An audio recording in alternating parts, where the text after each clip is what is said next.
Hello ladies and gentlemen, welcome back to 2CTV with some breaking news, this time from the Middle East and the conflict between Israel and the Islamists in the region. The Iranian regime have officially made a U-turn following weeks and weeks of direct threats, warnings, all the big talk coming from Tehran that within the next 48 hours or 72 hours, we will be destroying Israel. Well, the new Iranian president has now publicly come out to say the exact opposite. They are now essentially begging Israel to stop. They are now said, well, perhaps we could stop this and we are ready for peace. Let's negotiate. Ladies and gentlemen, okay, we're going to give you guys all the updates in this video. Of course, if you're watching this live, we will get your reaction as well. A lot of people before the live stream assumed that this live stream is going to be a clickbait. Nope, I am sorry to disappoint you, but it is not clickbait. It is absolutely accurate. Obviously, the Iranian president has now come out himself. Obviously, the president in Iran doesn't actually have any real power. He is the puppet of the supreme leader. So the message is essentially from the supreme leader, Khamenei, not really from the president. He's simply the puppet. Spaceman24 in the live chat says, is this live? No. If I just read your comment, I wonder if I'm live or not. All right, so what did he actually say? He said, we are willing to put all our weapons aside as long as Israel is willing to do the same. We are not seeking to destabilize the region. They are saying we're not seeking war. We do not want a war with Israel. It goes against everything that they've been saying, not just over the last few weeks, but actually over the last 40 odd years. Almost, it's getting close to 50 years now. Since 1979, the Iranian regime was established with one main mission: to wipe out the Jews, the Zionists, the state of Israel. But even the last few weeks, obviously, they've been talking a good game, let's just say. But after losing the Houthis in Yemen, after losing the Ham bottom in Gaza, and after losing, and now losing Hezbollah in Lebanon, all they have left is a bunch of amateur minion Islamists running around Syria and Iraq. That's all they have left. Now, this is what we are reporting. What I'm saying right now is I'm reporting what they are saying. If I were to speculate and translate, this could either be that they are afraid, or it could also mean that they are just stalling and they are trying to basically essentially regroup and to make sure that they have the capacity to do some sort of attack in the future. Obviously, even if they do decide to attack, they're never going to be able to defeat Israel or the West in general. We know that. So it could either be that they are absolutely terrified, which makes sense, or they think they're being clever. They're like, oh, we're going to distract you. And we're going to basically say, yeah, we can negotiate. We're no longer going to attack you. Let's have peace, not destabilize the region. But in reality, they're going to do some sort of surprise attack, which again, not much will happen. Even when they did a proper attack with the stupid drones, nothing really happened anyway a few months ago. So that's going on. And now they've also said, they sent a message to the West and the Americans at the same time saying, well, Iran is ready. We are ready to start nuclear talks again. Can we do it now before Trump gets into power? Please, please, can we have the conversation now? Please. As if Trump isn't able to just rip up the deal again. No, none of this is going to get anywhere. They're just sweating. They're completely desperate right now. On the one hand saying, yeah, we could do peace with Israel. Let's just not, let's be nice. You started this, obviously, but now you're saying that we should not fight anymore. Let's be friends. Secondly, they're sending a message to the Westerners saying, well, yeah, we could do nuclear talks. You've already been enriching uranium like there's no tomorrow. Like, now you're saying, well, we don't. On the one hand, they've been going around sending a message to the world that we have nuclear. On the other hand, they've been saying before that, we don't want nuclear bomb. We just want nuclear energy. Suddenly, Iran became the advocate for nuclear energies. That was a lie. And now they're saying, we don't actually have nuclear. We could have some negotiations. For the record, Iran needs to shut up and go away. Now, Netanyahu, as we speak, also has just released a video statement directly addressing the people of Lebanon, especially those who have had to leave their residential areas because of the attacks coming from the IDF. Let's quickly go to the Prime Minister. I have a message for the people of Lebanon. Israel's war is not with you. It's with Hezbollah. For too long, Hezbollah has been using you as human shields. It placed rockets in your living rooms and missiles in your garage. Those rockets and missiles are aimed directly at our cities, directly at our citizens. To defend our people against Hezbollah strikes, we must take out those weapons. Now, starting this morning, the IDF has warned you to get out of harm's way. I urge you, take this warning seriously. Don't let Hezbollah endanger your lives and the lives of your loved ones. Don't let Hezbollah endanger Lebanon. Please, get out of harm's way now. Once our operation is finished, you can come back safely to your homes. Fair enough. And people in Lebanon are actually listening, unlike people in Gaza. So they actually have left their homes, and obviously going back to the IRGC, the Islamic Revolutionary Guard have now ordered all their members to halt any further use of personal communications devices. That includes their phones, mobile phones, radios, pagers, obviously walkie-talkies and everything, following last week's sabotage by Mossad. And obviously one of the main things is that they are saying that in Iran they are investigating to see whether there's been any infiltration inside the regime. There are also speculations, a lot of post-analysis about the former president of Iran and the helicopter crash, saying that there have been a lot of pictures, evidence showing he also had a pager. Perhaps that pager was also similar to the other pagers.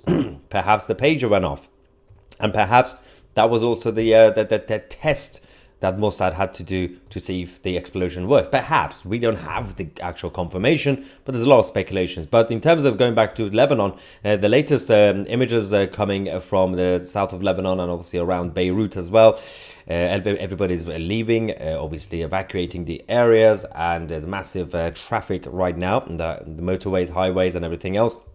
And there's going to be a lot of push from the Syrian government not to support. So a lot of the people from Lebanon are actually going towards Syria, temporarily, obviously, until the IDF complete their mission against Hezbollah, which is kind of a sad irony, because a few years ago you had it literally the other way around, where people from Syria were running away towards Lebanon, but now they're going the other way around. And this is, by the way, the genuine definition of people who are vulnerable in a conflict, actual civilians in a conflict. So you go to your neighboring country, you wait there. When things get better, you go back to your country. That's what you do. You don't really get to France and get on a boat to come to the UK. So that's what these guys are doing currently. We also have this radio message. Basically, the IDF decided to infiltrate the radios in Lebanon and interrupted the actual live coverage. And they sent out this message instead, saying the IDF is targeting Hezbollah military sites in the village and does not want to harm you. If you are in a building used by Hezbollah or near one, you must leave the village to a distance of at least 1 kilometer until further notice. Anyone who is located near Hezbollah operatives or facilities is endangering themselves. Again, no other armed forces in the world does this. They don't come out to give you a warning. They don't give out any sort of a heads up in advance and then explain exactly why they're doing this. But these guys do it. Yet the IDF is also the most scrutinized armed forces in the whole world. Now, obviously, we are awaiting to see any sort of reaction from the Israeli side and the American side on what Iran has now said, which is, let's not fight anymore, let's be friends, and also let's negotiate in terms of restarting the nuclear talks. So we will give you guys all those updates. For now, let's get some reaction in the live chat. Shalom. Wow, hello, people from Israel. Actually, are you from Israel? No, it's a pound sign, so it's probably not Israel. Yes, he's saying hello to the Israelis. Ghost Rider. No chiefs left, only Indians. Nice. There are a number of people actually saying they don't trust the Iranian government on what they're saying. Obviously, you should never trust the Iranian government. This person said, I don't trust them. It goes back to what we were saying earlier. Why have the Iranian government and the regime come out to say this now? On the surface, it looks like they are panicking, right? On the other hand, people are saying, well, you can't trust them because that means they're probably trying to stall and distract you and regroup and then have some sort of secret plot. Even if they do, unless Iran actually has pre-prepared full nuclear bombs, there's no way they can harm Israel or the West. They don't have the capacity. Even the Chinese Communist Party, their biggest ally, have said we're not going to get involved if Iran somehow attacks the West. That's not going to happen anyway. But now, I'm not saying be complacent, obviously, but it's not a big worry. I think everybody knows they might be bluffing anyway. Coffee House says, why should we trust the Iranian government? They are the ones that are funding the terrorist groups the Islamists cheer for on the Western soil. Exactly. Yeah, they're not, for the record, what they are saying about peace and peace talks and nuclear talks, it's definitely not coming from a moral high ground. It's not coming from some sort of a civilized compassion. It's not like suddenly they're against conflict. That part is obviously a lie. Now, what we're trying to assess is, are they scared, which is likely, or are they trying to be clever and distract you and say, oh, we're going to do something naughty? Karen also says, I wouldn't trust them. As soon as your back's turned, they will attack. Yeah, but I'm pretty sure that at this point, especially after last October, the IDF are on their toes. They are always on standby. The chief of staff of the IDF, this is breaking news, has now officially named the military's offensive operation against Hezbollah the Arrows of the North. That's the official name of the operation against Hezbollah by the IDF. The Arrows of the North. Not that it matters, this is just PR exercise, but in case you wanted to know what it's called.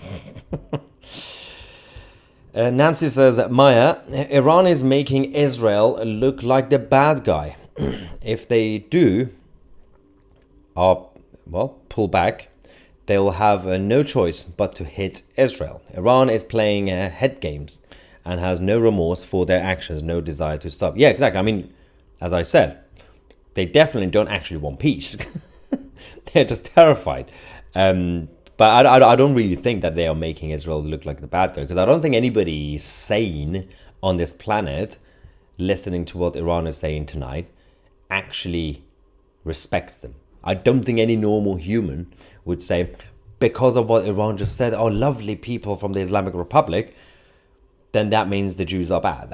If you already hate the Jews, you already hate the Jews. Like, those who are already anti-Semitic, that they've already made up their mind anyway. I don't think it's going to actually happen.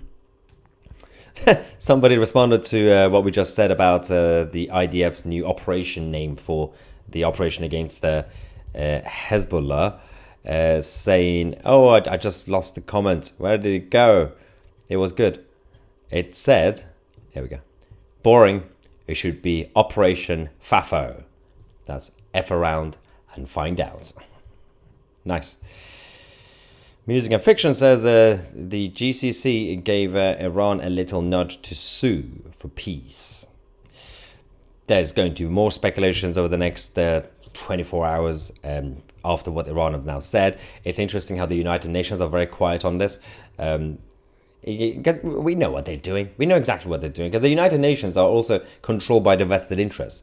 And all the other lobbies, from the oil companies and the weapon manufacturers, they all have to decide and lobby with each other, to be in touch with each other, to see, okay, what's the best course of action that we could either benefit and profit, or we prevent any damage to our industries. So obviously at times they will be pushing for conflict, at times they'll be pushing for de-escalation, because if they need the oil prices to go up for a little bit, but then if the weapon manufacturers want to make more money, then of course call for conflict is usually the normal course of action.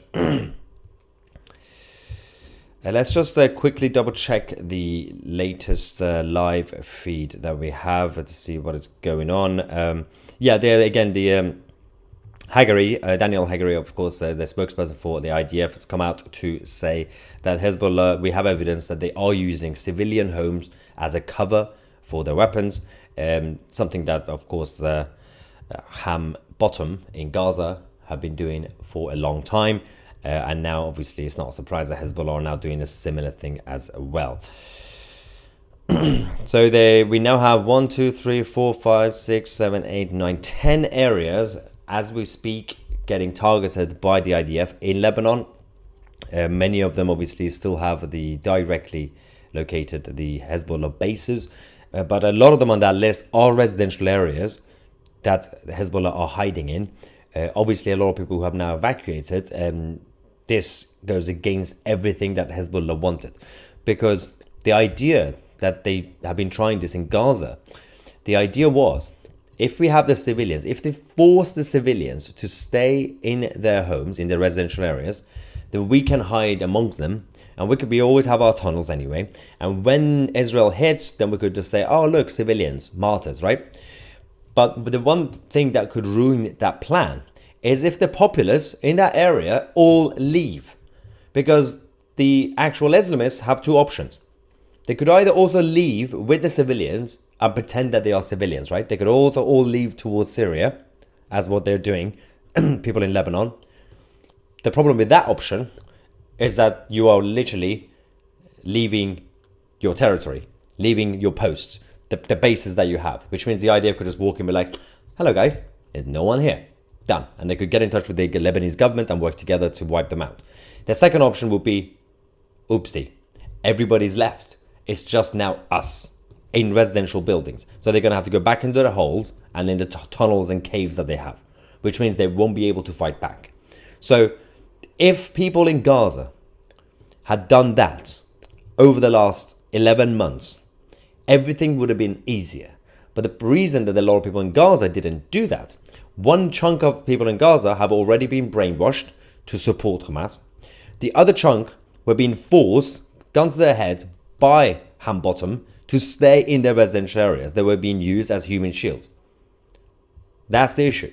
But of course, people in Lebanon, they're not going to F around. They say, well, IDF said we have to leave. We are leaving. We're not staying here. Because they don't have any loyalty to Hezbollah. Why would they? There's no reason. Hezbollah hijacked parts of Lebanon, and they're just there as uninvited guests, basically. Invaders. The Iranians want Israel to stop as they are leaving too. Many goats are lonely. Well, the thing about the Iranian regime and the people at the top of the regime is that they have had their backup plans for years. And some of it was revealed about 10 years ago. When the uprising, the more protests started against the regime, all those years ago, they realized that they need to have backup plans. Some places in South America, that includes Cuba, Venezuela, some parts in Russia, but of course it really depends on the situation with Russia, because if some sort of peace talk is going to happen between Russia and the West, then Russia will be basically forced not to bring the Iranian regime into those countries. And there was a plan also for a lot of the Iranian IRGC officials to also flee to Canada. Yes, Canada, the liberal democracy of Canada. Not a communist country like Venezuela or Cuba or North Korea. No, Canada were ready to accept them until a year ago, when the whole story came out that the Iranian regime have a backup plan to go to Canada, and you already have IRGC members in Canada. Then even Justin Castro Trudeau was forced to say, oh, maybe we shouldn't accept them. Maybe? You traitor? What were you even thinking? Now, we know a lot of the Western establishments have been infiltrated, but not to this level. This is an actual betrayal of Canadian people. Chen from Israel. I live in Kiryat Bialik, saying my city was bombed many times today. But we Israelis are strong and will remain strong. This donation is for all the amazing people on the chat who support us. Thank you very much, sir. And I hope you stay safe, and your family and everybody else. Any chance of collaborating with David Wood, an apostate prophet? Actually, we've been in touch. We've been texting each other with the apostate prophet. We were going to do something a while ago, and then things happen. Actually, I need to message him back. So thank you for the reminder. Concerning the Islamists in the UK, US, and the EU. Yep, we shall do that.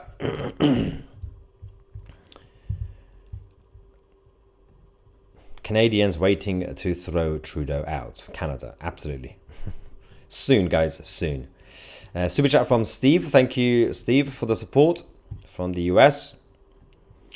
And Shankar says that Iran is paper tiger, only talking cowards. Absolutely. Yeah, true. There is this issue with, you can also say the same about Hassan Nasrallah, the leader of Hezbollah. He doesn't have any power.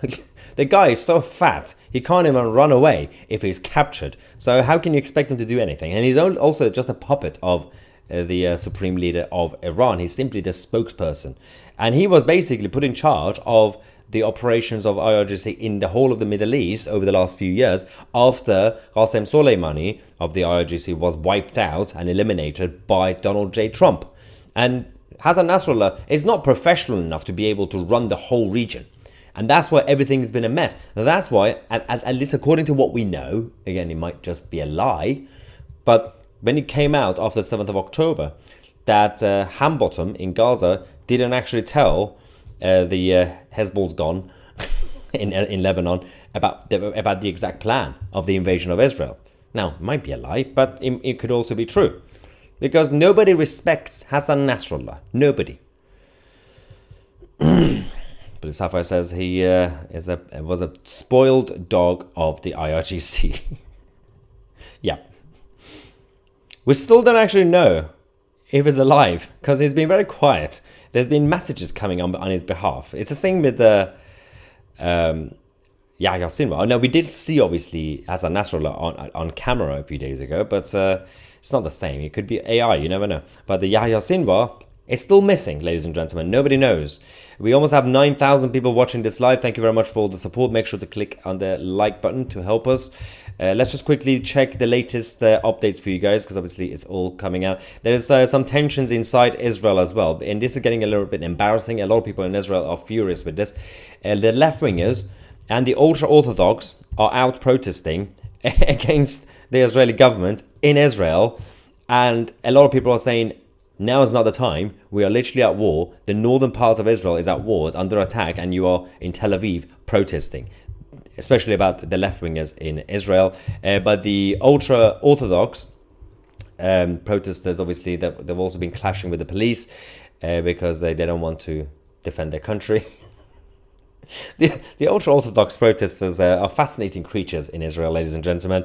But apparently the police have gone a little bit too harsh. So the police departments have now opened an investigation into the police being a little bit too violent and aggressive with the ultra-Orthodox protesters. I could say so much. All right. Nirav says that we Hindus support the Jews and Israel. Glory to Israel. Well, thank you, India, for that. I don't know why I'm saying thank you on behalf of Israel. Anyway.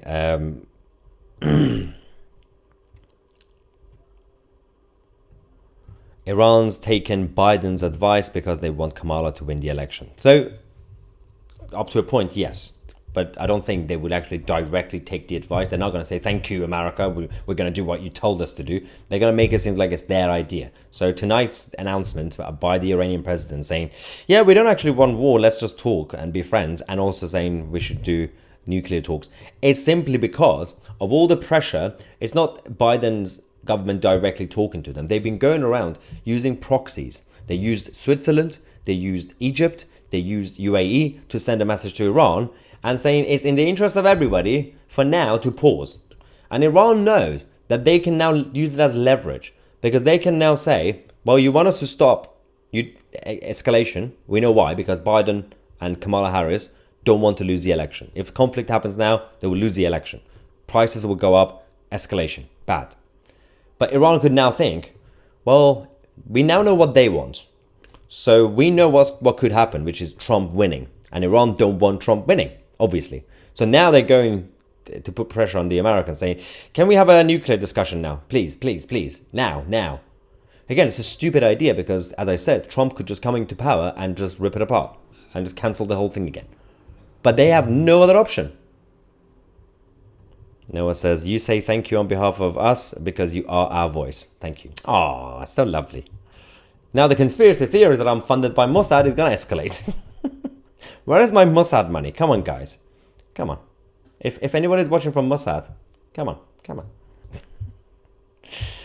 Let's see if he has any more updates. Okay, Biden has come out to speak. This is actually Biden. He's sitting in the Oval Office, actually speaking. He's actually awake and speaking, saying, "We will discuss our efforts to end the war in Gaza." Oh, he's making a joke. And a number of regional issues. I've been briefed on the latest developments in Israel and Lebanon. My team is in constant contact with their counterparts, and we are working to de-escalate in a way that allows people to return to their homes safely. And I'm gonna show something. As I was reading the quote, I'm gonna show what Biden was actually doing when he was saying those words, because they were very proper sentences. He was reading from a piece of paper. That, although this screenshot looks like he's sleeping, but he's actually awake. He was reading from his note. It was 3 sentences. The man can't even have normal. He can't talk like a normal person.